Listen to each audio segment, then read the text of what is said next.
Unmute yourself. Cool. Joined by head coach Patty Gasso. Coach, if you want to preview this weekend's regional, and then we'll jump into questions.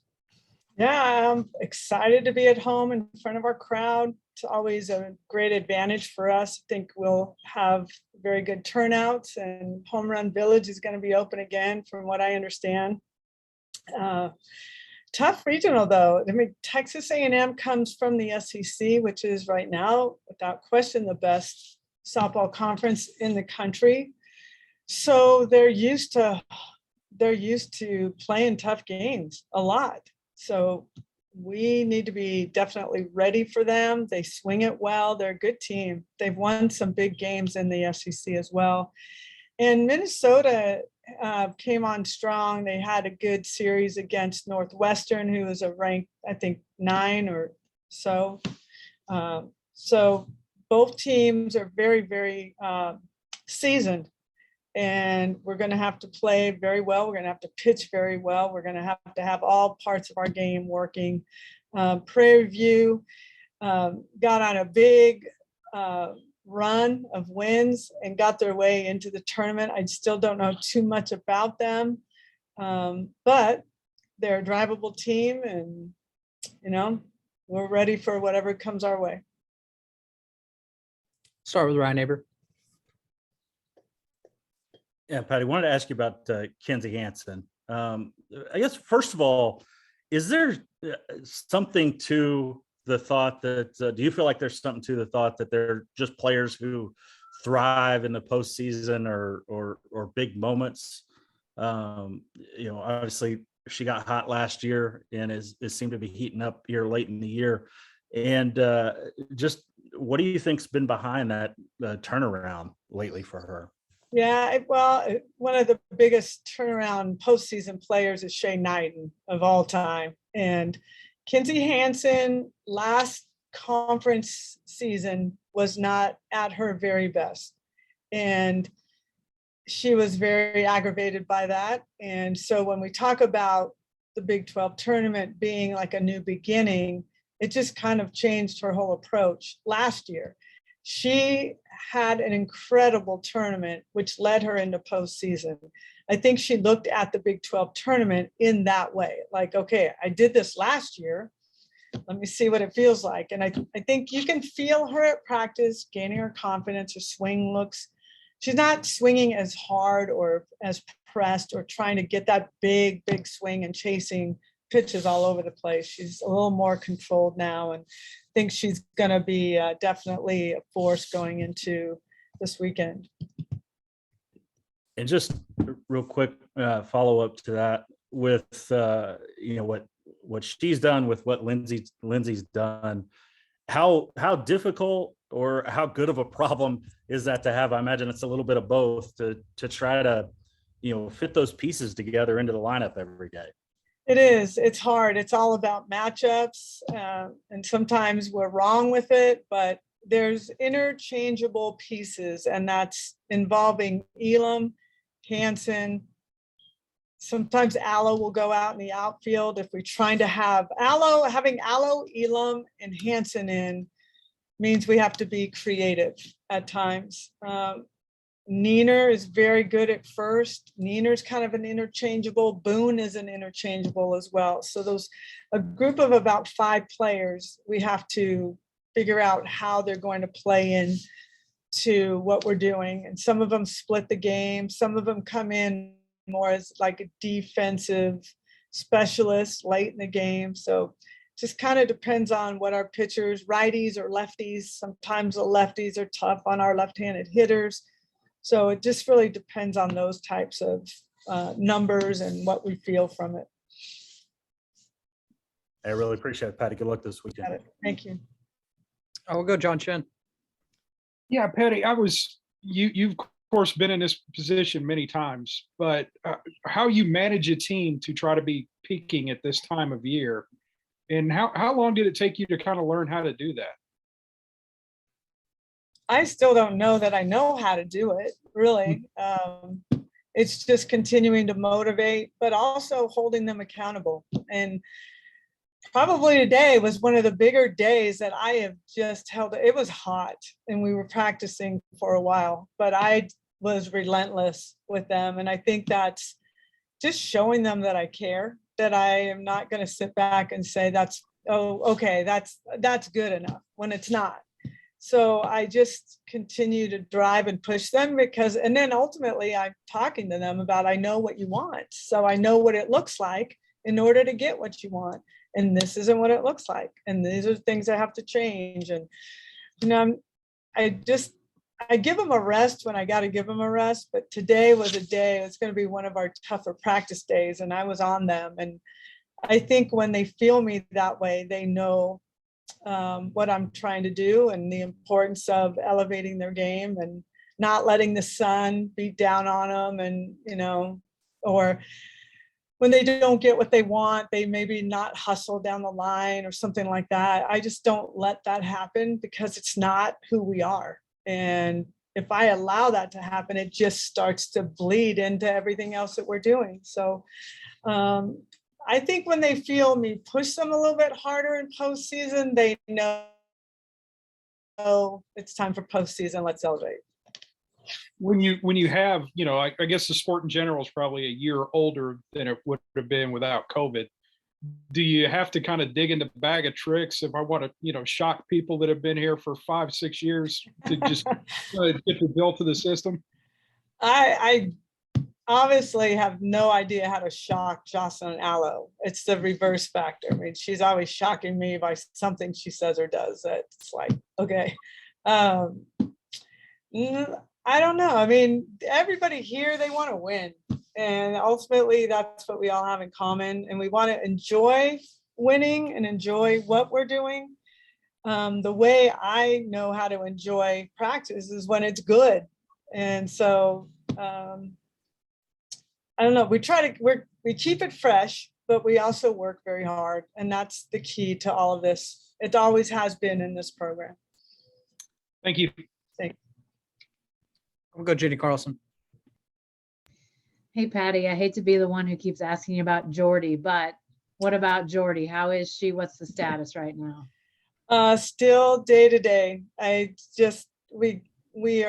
goal is to get her pain free, and we're still working in that direction. So a lot of different things that we're trying for her. Doctors are involved as well. So if it's doable, it'll be done, but we're not going to do it if it's not uncomfortable enough for her to do it. She obviously is a freshman. She hasn't maybe carried a workload like we've seen some pitchers carry over the years, but how have you thought she's managed it? I mean, she seems strong throughout from an outsider's perspective, but how have you seen her navigate through that as a freshman with the workload? Yeah, well, the workload, I think the majority of her workload has always happened in the summer. And for her, the workload might be lighter, like the innings thrown, but the intensity is quite different. And that's where the stress comes in. So I think she's handled it like a champ. And when she gets in big situations, she thrives in it. She almost wants it sometimes. It's kind of crazy. Like the adrenaline is just something she loves. And with this injury, she's handling it very optimistically. She's frustrated that she can't help the team, but she's confident that she's going to get the opportunity to get back on the field. She throwing any in practice at all right now? I was so busy in practice today, I'm not sure, but if she did anything today, it was very, very, very light. Thanks, Patty. Yeah. We'll go Joey Homer. Yeah, Patty, this is the third tournament, excuse me, in a row that you guys are the #1 overall seed. And I think you talked at the beginning of the season about your program and your players kind of embracing being the team to beat as opposed to having an underdog mentality of sorts. Just in what ways have you seen your team embrace that, being that team to beat? And once again, obviously, you're the team to beat going into this tournament.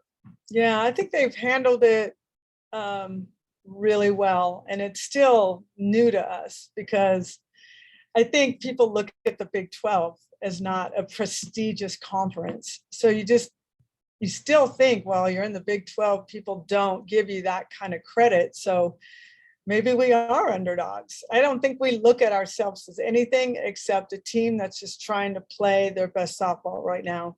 So, I mean, we've won the national championship as a 10 seed, as a 1 seed. We've been all up and down the spectrum. So it really doesn't matter where you are, because you're going to have to go through these teams anyhow.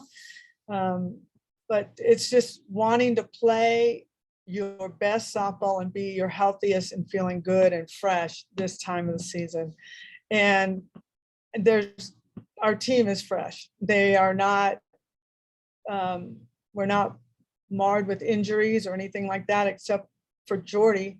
The team is all good to go. So I like where we're at and like the way we're practicing. We'll go Joe Bender. Patty, to go back to the pitching situation, you have 3 pitchers that presumably you could probably start just about anywhere in the country. And now losing Jordy, it feels a little bit like last year with just kind of dealing with the injury with Giselle Juarez. What did you learn about managing that pitching rotation as far as just, trying to, I guess, get those players in a groove, keep their minds right? Are there any lessons you can take away from last season's situation? Yeah, I mean, the whole situation last year was just crazy because we didn't even use Giselle until something just clicked. It's still amazing to even think about where she was and where she went. And it just kind of happened overnight. So we're not in that position. We've got 2 pitchers, and Macy McAdoo's been throwing well. We've got 3 pitchers that can handle the business on the mound. With a offense that can score them runs, a defense that's been the hottest as of late than they have all season. We don't have to depend on pitchers throwing shutouts.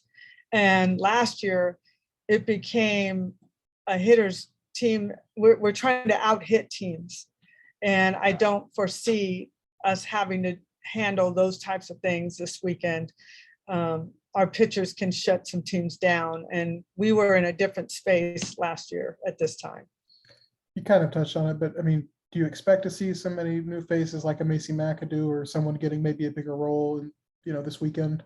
Yeah, potentially. And I really like right now where Nicole May and Hope have been, and Macy's been coming back from hip injuries and she's feeling good. She's throwing well. And so we do definitely have options that we're not afraid of using at all at this time. Thanks, Patty. Yep. A few more here. We'll go Clay Horning. Yeah, Patty, sorry to do this, keep going back to pitchers. Do you have a specific plan yet? Who will throw the first game, who might throw the second? And about Nicole specifically, she came out of last year's Super Regional looking terrific, had looked like she might be your ace in the World Series, but then Giselle happened. But where is she right now, sort of in comparison to a year ago? Is she on that? I think so. Yeah, I like what she's been doing, and she's throwing really well at practice and getting some big strikeouts. I'm putting these guys in pressure situations, and Nicole May has always done very well under pressure. She showed that last year, and she's been showing it this year. I think Hope Trotwine had a good dose of what a big crowd felt like. Now, you'd be in our stadium and feel 1,700, but at Hall of Fame, we were in front of about 7,500, which she has not felt before. It's the first time she's ever felt a crowd like that. So it was a great experience for her. I think their nerves were involved a bit, but I think that experience completely changed her. So I'm looking forward to having all of these guys on deck and ready to go. The rotation we're not ready for yet to decide, but I know that like the first day on Friday night, if possible, you want to get like all your pitchers on the mound just to get them a feel for what it feels like in this setting. And then you get it under your belt and now you're good to go the rest of the way. So that might be strategy we have going forward. I'm not quite sure yet, but that's always kind of our plan, is try to get as many players on the field Friday night as we can. Go Eric Lopez. Coach, obviously you got Joe Evans back here in Norman. Just talk about Coach Evans and the impact in the sport here and the impact she's made here. Is once again, she'll you two could be potentially battling once again here in this regional. Yeah, I've known Joe for a long, long time, back when she was in the Big 12, but even before that, when she was coaching at Utah. I had a former player of mine when I was at Long Beach City College play for Joe at Utah. So I've known her for a long time, respect her tremendously. Anybody that can stay in the game as long as she has, and I am, like, we respect each other because we know how hard it is to stay in this game this long. But she runs a great program. She's got great assistants. They're very well coached and always very competitive. So it's going to be a battle. I know that for sure. The fact you played Minnesota earlier, does that help at all in preparation, or was that so long ago that you don't really use much of that? No, it helps. Definitely. We saw a lot of pitchers. We had good success. So we saw a lot of their pitchers. We kind of know their style. It was long ago, but I would tell you both teams, I'm sure, have improved quite tremendously since then. So there will be changes. We definitely get back into video and see what they've been doing as of late. But they're a very talented team, again, well coached and hit the ball hard. They play good defense. Both teams have the same thing in common, and they are very competitive. They're not afraid. They're not afraid of the Sooners. They're not afraid of anybody they go up against. One of the narratives this year from the brackets are 4 new host sites: Clemson, John Rittman over there, of course, Duke hosting, Virginia Tech hosting for the first time, and where I'm at in Orlando, they're hosting for the first time here as well. I don't know if you want to comment, like the first time, what it was like for you to the feelings when you hosted for the first time, but what does that mean for the sport to have new new schools here hosting? It means more people are going to fall in love with softball. That's what it means. I think Virginia Tech, I've seen some of their crowds. It's crazy to see that. Clemson's got a beautiful stadium. John Rittman's done a fabulous job, as is Marissa Duke. I mean, these guys have really, ACC has been coming on strong and making a name in this tournament, and the fans are coming out, which is great. And Cindy, I know her as Ball, but I know Malone has done a great job and played a great schedule to earn this 16th spot. So it's just great for our sport. It's just another reason why people are going to come out and want to see it for the first time and then get hooked. So it's great. And they all deserve it. They all deserve the opportunity to host. They've earned it. Do you remember when you hosted? Is that, I mean, so important from a program standpoint? It's like your breakthrough moment, right? Because the sky, it's a big moment for any of those programs. Okay, so I'll tell you, the first time we hosted was over at Reeves Park, and the dugout is so small that the entire team can't fit in the dugout, so they're sitting in the first bleacher of the they're not even grandstands, of the wooden benches out there. That's the first time. So to me, I'm like more concerned not how many fans are here, but how do I fit everyone in the dugout? How do you charge? Like there's people could come in anywhere they want. So you can't charge. It's quite different. I'm in a city park hosting a regional, and so we have grown with the times, to say the least. So it's been quite a wow to just see where we started and where we are now and where we're going with this new stadium in the horizon. Thanks, Coach. Thanks, everybody. Thanks, Coach. Thank you.